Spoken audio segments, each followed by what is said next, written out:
नमस्कार, आप देख रहे हैं सच से कनेक्शन डिजिटल। मैं हूं विशाल सक्सेना और आप देख रहे हैं मेरा खास कार्यक्रम। आज के वीडियो में हम लोग बात करने वाले एक बड़ी यात्रा को लेकर, जहां पर आप जैसा कि आप सपनों में देखते हैं, फिर आप तस्वीरों में ड्रीम लैंड या ड्रीम हाउस के बारे में देखते हैं, जहां पर चारों तरफ बर्फ हो और एक अच्छा सा मौसम और एक सुहानी सी जगह हो। तो ये वीडियो आपके लिए खास हो सकता है, क्योंकि ऐसी जगह हमारे इंडिया में है।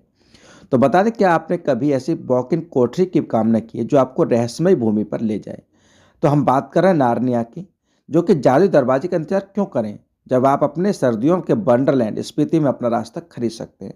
बर्फ से ढके पहाड़, जमी हुई नदी और ऊपर लाखों तारे। सर्दियों में स्पीति सभी साहसी आत्माओं को विस्मित कर देते हैं। आप सर्दियों में स्पीति पहुंचने का कैसे पहुंच सकते हैं, तो बता दें कि सर्दियों में स्पीति पहुंचना इतना आसान नहीं होता और पूरी यात्रा के लिए सार्वजनिक परिवहन पर निर्भर रहना भी उचित नहीं है।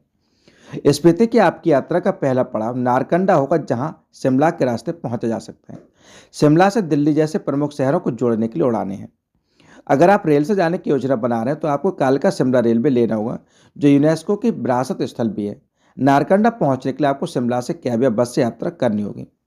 अगला किन्नौर जिले का कल्पा गांव पड़ता है, जो कि सेब के बागों के लिए प्रसिद्ध है। कल्पा की सड़कें कई बार बर्फ के कारण अवरुद्ध हो जाती हैं। आप स्पीति घाटी के मुख्यालय काजा के रास्ते में नाको और ताबो गांवों में रुक सकते हैं। उनके पास रोजाना पीओ से नाको और आगे के लिए एक या दो बसें हैं।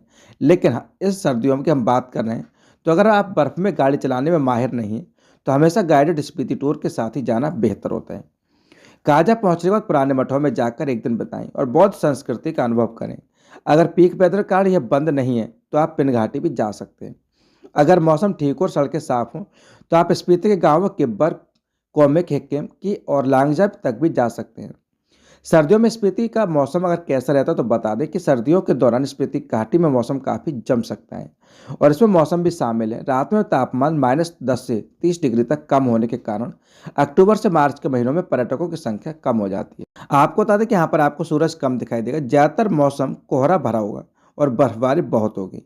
सर्दियों के दौरान स्पीति में करने के लिए कौन सी चीज़ें उपलब्ध होती है, तो बता दें कि सर्दियों के महीने में स्पीति की यात्रा करना एक जमे हुए गाँव में घूमने जैसा होगा।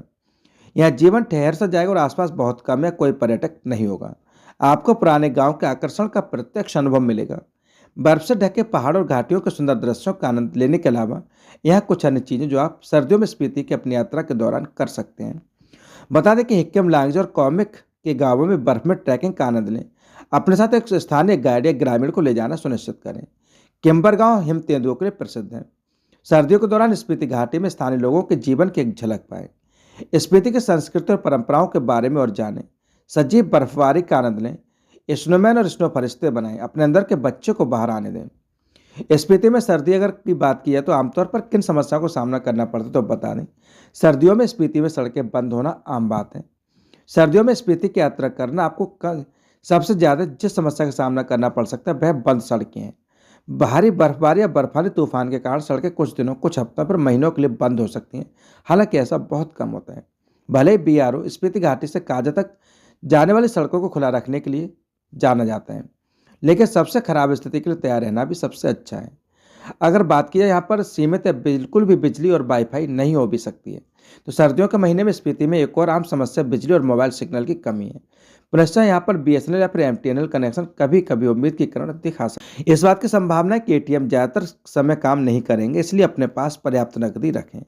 अनुपलब्धता के कारण फंसे हो फिर भी पूरे महीने के लिए पर्याप्त नकदी रखें। बुनियादी रहने सुविधाओं के साथ ठंड का मौसम, तो बता दें कि सर्दियों में स्पीति का तापमान -30 डिग्री तक होता है, खासतौर पर दिसंबर और जनवरी के दौरान। नाको जैसे ऊंचे इलाकों में निश्चित रूप से आपकी रीढ़ की हड्डी में ठंडक होगी। यह सिर्फ शून्य से नीचे का तापमान नहीं जो आपको सिरहन देता है। सर्दियों के दौरान स्पीति घाटी में ठहरने के विकल्प बेहद सीमित होंगे, क्योंकि ज़्यादातर होटल और खाने पीने की जगह बंद हो जाएंगी। यात्रा करने पर बोतल बंद पानी या फिर यहाँ तक कि शौचालय में गर्म पानी भी नहीं मिलता है, जैसे बुनियादी सुविधाएं भी आपको नहीं मिलेंगी। ठहरने का सबसे अच्छा विकल्प स्थानीय होम स्टे में ठहरना होगा, अगर कोई हो तो। इसके अलावा अगर बात की जाए तत्काल चिकित्सा सहायता की, तो ये भी उपलब्ध नहीं हो पाती है। यदि आप किसी बीमारी से पीड़ित हैं तो सर्दियों में स्पीति की यात्रा न करना ही बेहतर है। साल के समय में पूरी घाटी बंद रहती है। बिजली की कमियां बिल्कुल ना होने और सड़कें बंद होने के कारण आपको तत्काल चिकित्सा सहायता नहीं मिल पाएगी। शिमला शायद सबसे नज़दीक मदद होगी जिसके बारे में आप सोच सकते हैं।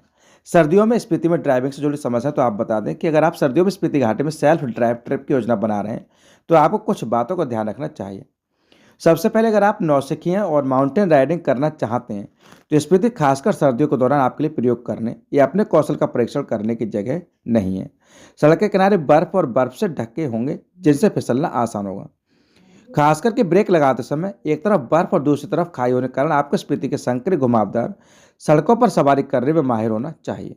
आपको सभी आंतरिक काम करने के लिए भी तैयार रहना चाहिए क्योंकि आपको शायद ही कोई मैकेनिक की दुकान खुली दिखे। अगर आप सर्दियों के दौरान स्पीति तक ड्राइव करने की योजना बना रहे हैं तो यहाँ कुछ सुझाव दिए गए जिनका आप उपयोग कर सकते हैं। सबसे पहले आप सुनिश्चित कर लें कि आपका ईंधन टैंक भरा हुआ है क्योंकि अत्यधिक तापमान के कारण आपको रात भर इंजन चालू रखना पड़ सकता है। आप आपात स्थिति के लिए भी एक अतिरिक्त बैटरी भी रख सकते हैं। इसके अलावा हमेशा धीमी गति से गाड़ी चलाने का ध्यान रखें। आपकी जल्दबाजी आपको चट्टानों से नीचे गिरा सकती है। जब तक बहुत जरूरी ना हो पिट स्टॉप से बचने की कोशिश करें।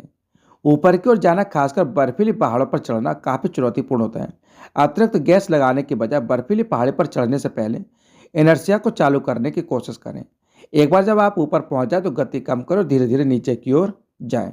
सर्दियों में स्पीति की यात्रा के लिए पैक की जाने वाली आवश्यक चीज़ें क्या हैं? तो गर्म कपड़े आप रख सकते हैं जिनमें ऊनी टोपी, मफलर, थर्मल, स्वेटर, जैकेट, दस्ताने, कुछ ही जो आपको गर्म रखेगा साथ रखें। इसके अलावा धूप का चश्मा या सनस्क्रीन, अपनी आंखों को बर्फ से अंधे होने से बचाने के लिए एक जोड़ी चश्मा साथ रखें। उपयुक्त जूते और सैंडल सुनिश्चित करें कि आपके जूते बर्फ में ट्रैकिंग के लिए उपयुक्त हैं और बर्फ का सामना कर सकते हैं। अपने पैरों को ठंड से बचाने के लिए पर्याप्त मात्रा में गर्म मोजे भी पैक करें। इसके अलावा आवश्यक दवाइयाँ भी, प्राथमिक चिकित्सा किट भी ले जाना उचित रहेगा। तो अपनी ज़रूरत के अनुसार दवाइयाँ ले जाना अनिवार्य है। हमेशा इसे पहले से पैक करना सुनिश्चित करें ताकि भीड़ में से भूलें ना। इसके अलावा पानी की कुछ बोतलें भी पैक की जा सकती हैं।